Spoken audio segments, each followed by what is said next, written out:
Confessions of a Middle-Aged Pothead, a Memoir with Digressions, by John Crick. Copyright 2026. The Call of the Bed. A man's fortune or material progress is very much the same as his bodily growth. Either he is growing stronger, healthier, wiser as the youth approaching manhood, or he is growing weaker, older, less incisive mentally as the man approaching old age. There are no other states. Theodore Dreiser, Sister Carrie. When you smoke the herb, it reveals you to yourself. Bob Marley. That was when they started to get sick in the before time. We hid, then they were gone. Am I doing all right? Miri, Star Trek TOS. These walls are funny. First you hate him, then you get used to him. Enough time passes, you get so you depend on them. Read The Shawshank Redemption. Prologue. I'm not a resilient person. I'm not the jump back on the horse type. No one has ever accused me of any tendency toward looking on the bright side of a situation or of meeting a crisis head on. On the contrary, when confronted with major life challenges, my natural response is to retreat to the warm safety of my bed. It is, in fact, only through the most heroic efforts that I am able to do otherwise. Even now, as I write these words, I feel its pull.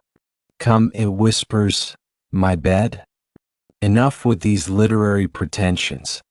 Pack a giant bowl, order Uber Eats, and drift off to the dialogue of some mediocre Netflix series. Forget, if ever so briefly, the disappointment that your life has become. And yet, even the least resilient among us possess a basic survival instinct, a sense of self-preservation common to all living things. In the face of our deepest anguish, the most gruesome torments, our tendency is to hang on somehow, to remain, to eat, clothe, and shelter ourselves. I am no different in the end. Even amid the worst of my spectacular fall, I continued to breathe. I took in food and hydrated myself, generated new cells to replace old ones, pooped or farted whenever necessary. Human beings, and for our purposes here I count myself as one, have a remarkable capacity for framing the most unfortunate of personal trials within a larger providence tale. With our lives, we are all novelists retrospectively. That is to say, we impose meaning on past events in order to see them as leading to some satisfying and purposeful ending. A kind of personal exceptionalism, maybe. Just consider our vapid mantras. Everything happens for a reason. It is written in the stars. God has a special plan for you. All of this will make you a stronger, more determined person. Wise one and all. Plus, most of the story gets left out in the retelling, the small things that coalesce to form this business of being. Novels can't chronicle each meal digested, every instance of flatulence, though such low moments are required in service to all higher order pursuits. Literary narrative doesn't generally preoccupy itself with farts, although I have read somewhere that on average a healthy person passes wind about 14 times per day, not with the growth of fingernails, nor with the act of unlabored breathing, the oxygenation of blood, all epic in their own right. Nothing of the multitudinous and peripheral enterprises that make us the meaty bores that we are. What if, for instance, I explained that when I first arrived in Vermont several years ago, I discovered a small lizard that had accompanied me from Florida by way of my cardboard boxes. It soon set up camp amid the stacks of books I'd piled in one corner of my studio apartment. Let's say that out of my generally benevolent nature or intellectual curiosity, or perhaps just boredom, I made attempts to befriend this lizard, and that over the course of weeks began offering such treats as tiny bits of cheese or bread, lettuce, slivers of lunch meat, milk caps filled with water, then houseflies and crickets, dead at first, but later carefully crippled specimens that would allow the thrill of the hunt. All of these delicacies the lizard ignored. He continued to make appearances. Often, I would see him resting on a ledge formed by the outcrop of a large Henry James biography, very still but breathing.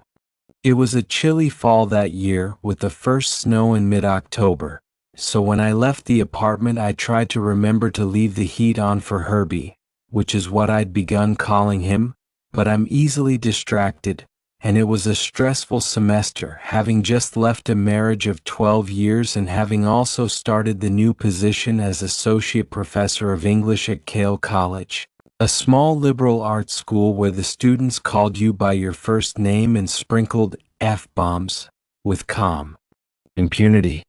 Also, I was approaching my 47th year, which, statistically speaking, tends to be one of the most unhappy of an individual's life. But Herbie did hang on for weeks, growing thinner, more sluggish, until the death watch began. Herbie, by now permanently resting on the Henry James outcrop, too wasted finally even to react to my finger placed before his snout. Not yet dead, but his eyeballs grotesquely large and lungs laboring against his emaciated sides. Even here, properly envisioned and fleshed out, can't we imagine a story that could fill a large volume with ready-made opportunities for digressions on life, death, drugs, stewardship, futility? I could still be a character.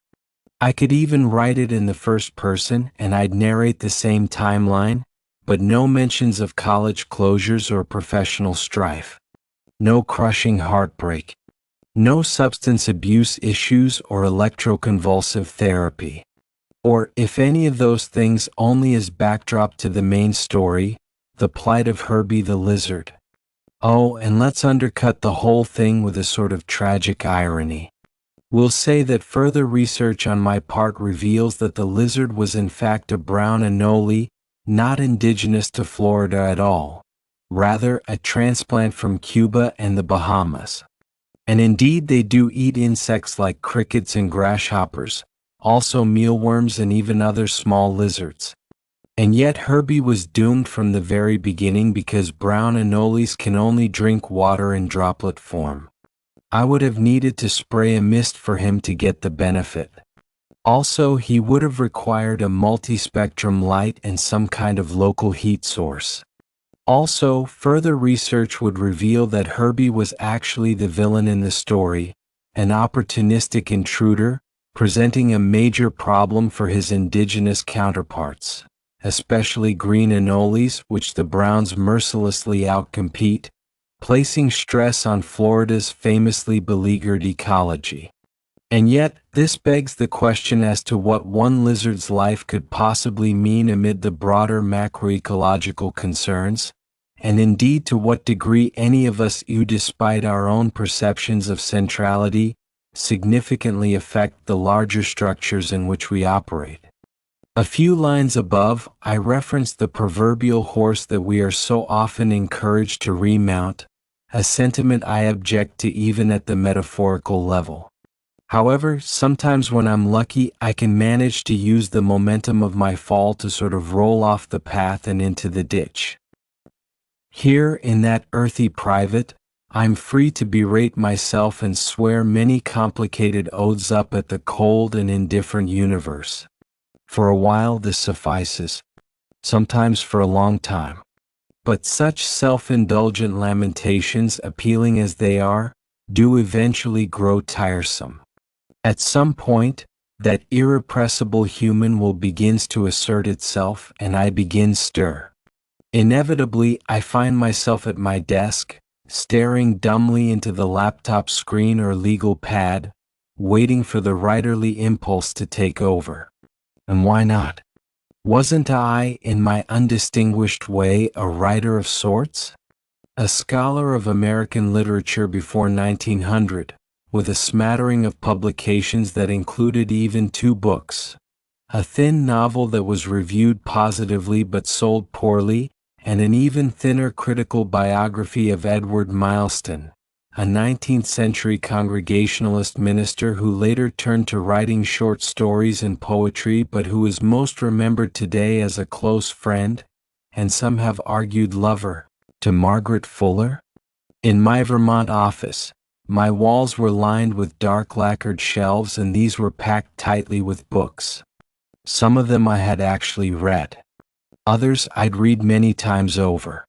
Now they are boxed up again in a storage pod in Albany. I, on the other hand, am back in Florida, where I serve as temporary lecturer at Gasper State University, my alma mater. I'm wondering if my most recent creative blockage stemmed in part from this very bookishness. After years of adopting the self-protective language of the critic or fiction writer, what is it now to step forth, if indeed that is what is happening here, with the unshielded eye? Something, I think, like standing naked and slouched in front of those you know, feeling the weight of their eyes and frowns upon you as their worst suspicions are confirmed. It is this, to be sure, but isn't the problem also a function of what people like me, those of us who sit around seminar tables and discuss such things for a living, think we have come to understand about language? Haven't we given up on the notion of narrative truth?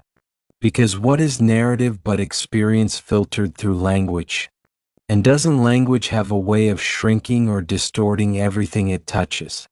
You can't write a true story of events. Words fail. Hemingway, in A Movable Feast, says to just write down one true sentence. The rest will follow. First, just write down the truest sentence you can think of. And so, I rested my fingers on the keyboard and typed, "I am sad."